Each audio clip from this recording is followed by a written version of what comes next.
நண்பர்கள் எல்லாருக்கும் வணக்கம். இன்றைக்கி வந்து நம்ம என்ன பார்க்கலாம்னு பார்த்தீங்கன்னா, ஏப்ரல் 30 கரண்ட் அஃபேர்ஸ் வந்து பார்க்கலாம். நம்ம சேனலில் பார்த்தீங்கன்னா எவ்ரிடே வந்து ரெகுலராக வந்து கரண்ட் அஃபேர்ஸ் வந்து அப்டேட் பண்ணி கொடுத்துட்ருக்கோம். ஸோ நம்மளுடைய சேனல் சப்ஸ்கிரைப் பண்ணாதுங்க, கொஞ்சம் சப்ஸ்கிரைப் பண்ணி அதை ஃபாலோ பண்ணி வச்சுக்கோங்க.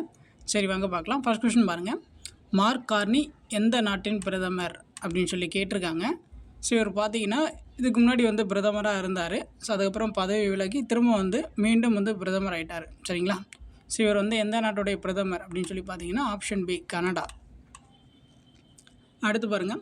உச்ச நீதிமன்றத்தின் டேஷாவது நீதிபதியாக பிஆர் கவாய் நியமிக்கப்பட்டுள்ளார் அப்படின்னு சொல்லி கேட்டிருக்காங்க. ஸோ இப்போ பார்த்தீங்கன்னா உச்ச நீதிமன்றத்தின் 52வது புதிய தலைமை நீதிபதியாக பார்த்தீங்கன்னா பிஆர் கவாய் வந்து நியமனம் செஞ்சுருக்காங்க.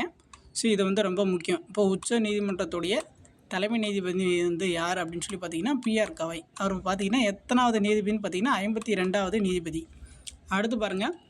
42வது வணிகர் தின மாநாடு எங்கு நடைபெற உள்ளது?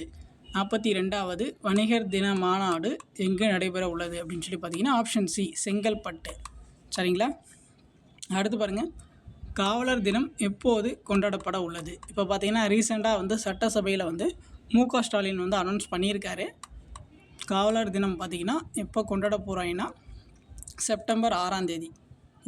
ஒவ்வொரு வருடமும் வந்து செப்டம்பர் 6ஆம் தேதியை வந்து காவலர் தினமாக வந்து கொண்டாடப்படும் அப்படின்னு சொல்லிட்டு மு.க. ஸ்டாலின் வந்து அறிவிச்சிருக்காரு.